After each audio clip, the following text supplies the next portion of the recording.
We're here at New Wine Festival and I'm here with Shirley Carmichael, who is the worship pastor at Life Church in Palmerston North. Welcome along, Shirley. Thank you, Duncan. You having a good time? Having an amazing time. It's just awesome. I mean, the vibe is so cool. Yeah, loving it. It is, isn't it? Hey, we've been hearing from Sam Harvey in the meeting place about rest and the importance of the Sabbath. So, do you want to tell me, how do you rest? Oh, I'd love to tell you. So rest for me is a place of revelation. It's a place where I set myself aside and I just sit and I'm quiet, and it's a place where I begin to behold. I call him Papa, which is the Māori word for father, and allow him to actually receive from him who he says I am, not who I think I am. So that's my place of rest, and therefore I get to be in a place of adoration, his nature, his goodness, his kindness, you know, his love. It's just so yummy for me. So what you behold, you become. That's pretty cool. Yeah, and so rest is that place for me. I don't actually have a particular day. For me, it's I tend to find the mornings are my place to do that, and so it's a place of beholding him and allowing him to minister back to me, because I can't give what I don't have, you know. So that's my rest. So what does that do for your worship, both when you're worshipping on stage and you're leading the congregation into worship, but in your own private worship life as well?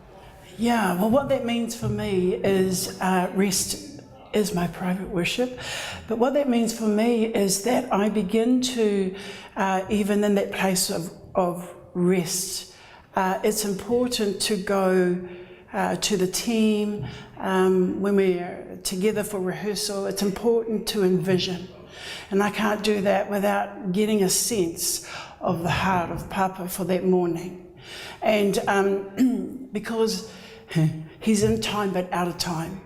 So I'm not restricted by the fact that he can talk to me about what he wants or what his heart is all about for Sunday morning, and it could be 5 days before.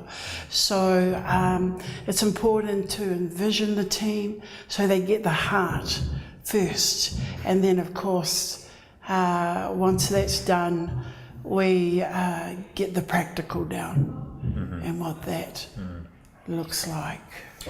Do you think it can be sometimes easy to get distracted and slip into just performing, as opposed to worshipping, and out of your worship comes the performance, that, you know, the body language and the expression of what you're trying to say to God? I think that's a definite, definitely that has happened. It's a place of evolving and putting it in its right place. Certainly if you'd asked me this question 5 years ago, I probably would have been able to say, yeah, it gets pretty awkward and just that kind of performance thing, you know, when you're performing, and it's like, yeah. But I because of the place of rest, it's just so different. It's just so different, and it has its right place now, performance. But I get the fact that, again, performance for me is just getting the nuts and bolts down and what that looks like and so forth. What would be, if you could, suggest one thing that would help anyone in their private worship, whether they're a musician or not, to just keep their focus on God? Oh, look, you know, I have thought about that question. Because we hear this word, you've got to have your quiet time with the Lord, that intimacy and whatnot. In reality, we quite don't know what that looks like. And so we'll give it a go, and it only lasts for so long. So for me, it's rest. Rest is more about not what you give, but how you receive.